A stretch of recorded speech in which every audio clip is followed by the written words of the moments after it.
Well, Martin, take the clock back for us a little bit to the start of this week, and when you heard the news that David was departing, give us your reaction to it firstly.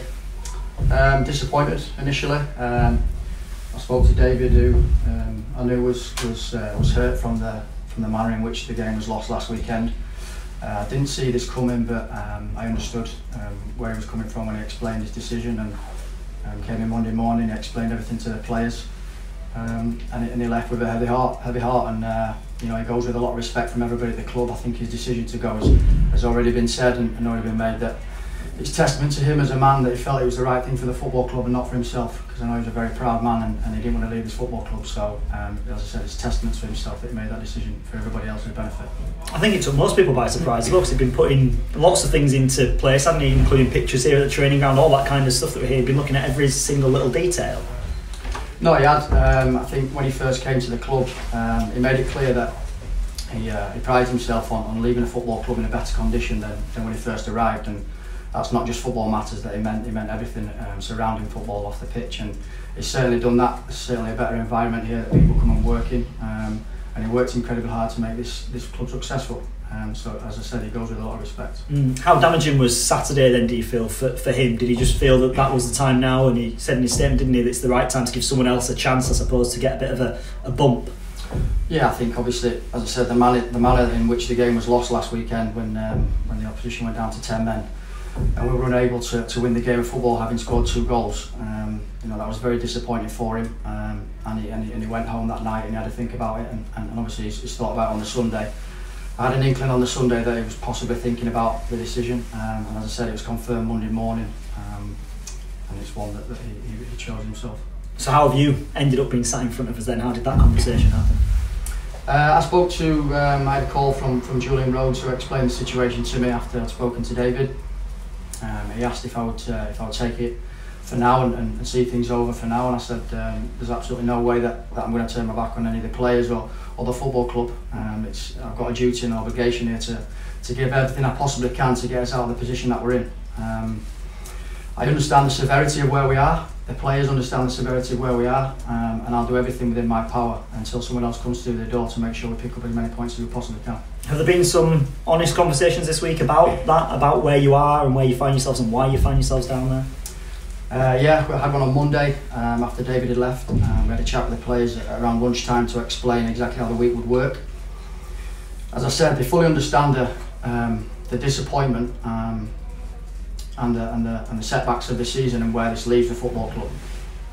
A little bit like our opponents on Saturday, Portsmouth, with these football clubs. I enjoyed some of the great times at the top of the pyramid in English football, but also the depth, and it's time that we've got to find our identity back. This football club's got to gain its identity back. It's been a difficult 18 months, and hopefully I'm sure the powers that be, Julian and Stefan, they're working hard behind the scenes to make sure that the decision made on who comes in the building next is the one that takes this club forward, and hopefully for brighter times ahead.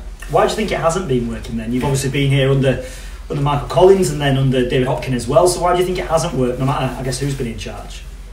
I think there's a lot of things. I think there's a lot of things that people have documented and people have talked about and spoke about. There's been a lot of good people leave this football club. As you said there, I worked with Michael beforehand, who was a friend of mine and an unbelievable person and an outstanding coach.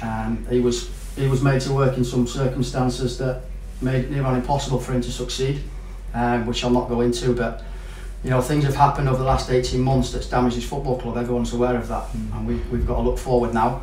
As I said, Julian and Stefan, I'm sure, are working incredibly hard to get the next decision right, and I'll do everything I can in my power to make sure that when they come through the building, hopefully they're coming into a team that's coming off the back of a win. You keep saying when the next person comes in, but what about you? Have you got any interest in this on a long-term basis? No, I spoke to Julian and I spoke to Stefan. I made it clear to them that I'm a coach. I've got a genuine passion for working with people and helping them develop as footballers and as characters. And I've certainly not had any interest in this role. It's never crossed my mind once. I'll do it for now, and I'll do it to the best of my ability. So you take it for a short term, if needs be, for a couple of games, something like that? Is that how you're viewing it? Yeah, I'm an employee of the football club. I've got an affiliation with the football club. I've been here 3 or 4 years now. I'm very passionate about this football club, and I want it to do well and I want it to succeed, and we have to improve. And if that's something that I can help now, then I'll do it. And if someone else comes through the building and I can help them in any way possible, then that's that's my duty. So on a short term then, how do you go about improving things? How much of it is about mentality out there, do you feel, and players lacking maybe confidence, do you feel? Is that one of the factors? Yeah, I think that's one of the factors. I think as much as I wish this game at the weekend would come down to just tactics, I don't think it will. I think it'll come down to accountability. I think it'll come down to the responsibility on the players, the things that I ask of them this week and the things that they ask of each other this week. And rest assured, we've had some meetings this week and I can see it within them. They're ready for the game, they're looking forward to it, and I want to make sure that come 5 o'clock on Saturday evening that every one of them has looked each other in the eye and they know they're giving everything they can for this football club to get a result against Portsmouth. Beyond that, it's not my concern. The next few days are all I'm bothered about. Have you seen a response then on the training field as well this week then? Do you feel that there is a little bit extra for whatever reason in there? I'm not sure I'd say there's a little bit extra. I think they've worked hard this week as you'd expect, and I'm sure people will say that. I'm going to say that, but they have worked hard this week. We've worked on how we think we can hurt Portsmouth, but we go there with respect for the opponents. They're a good side. They're trying to get in the Championship. They're not placed in the league for any reason other than that they're a good team and they've got good players with a good manager. So we go down there with full respect to them, but we're certainly not going down there to set up for a point. What do you think are the key factors for a new man coming in then, in terms of the skills that they might need? I guess lots of people will look at legends of the club and say, oh, man motivator, to find the identity back, like you've mentioned a couple of times. But what do you think are the key assets needed for any new manager? I think you touched on it there. They've got to be a motivator. They've got to be able to inspire players to want to give the best and do the best they possibly can. But I think the key to a manager or a coach is making sure you get the best of the group you've got, and doing things in a way that complements their qualities, and that's something that I think needs to happen moving forward. We have to look at the group. Whoever comes in the building has to look at the group and work with them to get the best out of them. And it's not about just chopping and changes, is it? I suppose you've got a group here already. You can't do anything between now and the end of the season. It's about getting this team that you've already got going. Yeah, it's about getting them going, certainly. But I think it's been said all season. On paper, it's a good group, but it means nothing. Counts for absolutely nothing. Ability is not what's going to get us out of this mess. As you've already touched on there, it'll be mentalities, it'll be the characters of the men that will perform for Bradford between now and the end of the season. And we've got to bring the best out of them as individuals, and hopefully if we do that between now and the end of the season, we won't be getting relegated from this league. Are you looking forward to being at the helm then this weekend? I won't say looking forward to it. I've enjoyed the week, I've enjoyed coaching.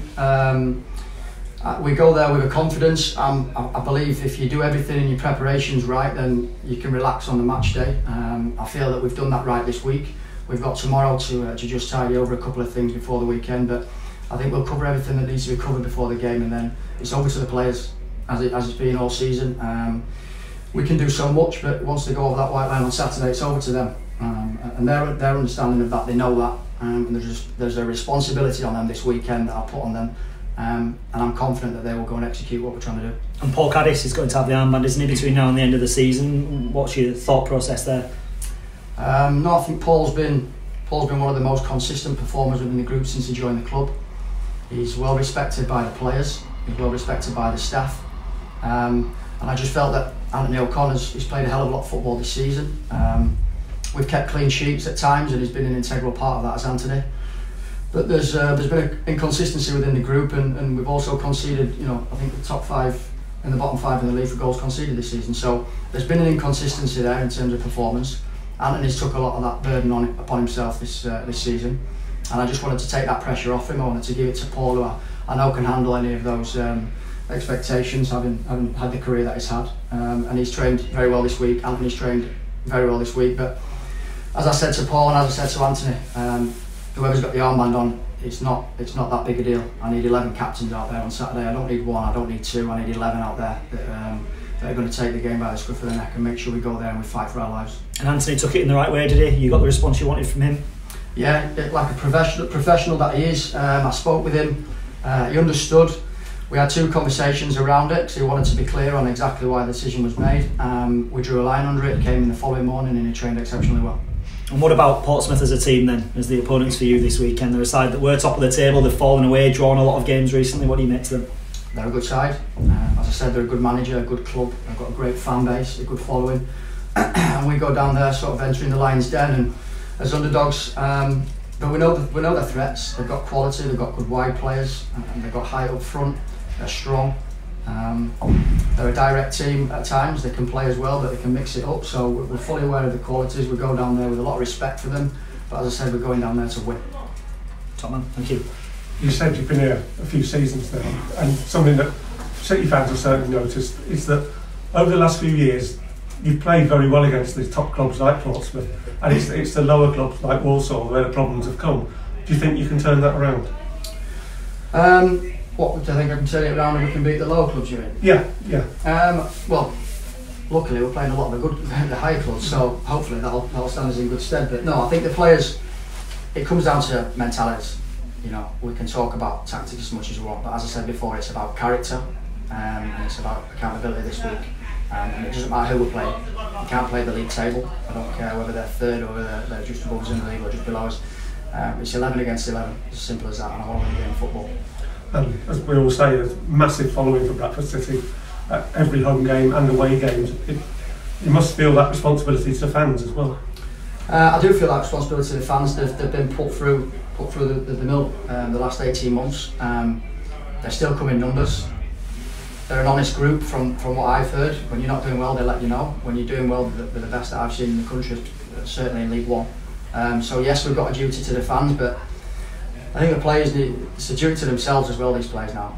If you're playing solely for the fans or for the football club, I'm not convinced that's the right thing to do. They've got to play for each other. As I said, they've got to look each other in the eye on Saturday and make sure that they're going to give everything. And of course, if you did end up relegated, how big a damage would that do to Bradford City, do you think? We won't get relegated.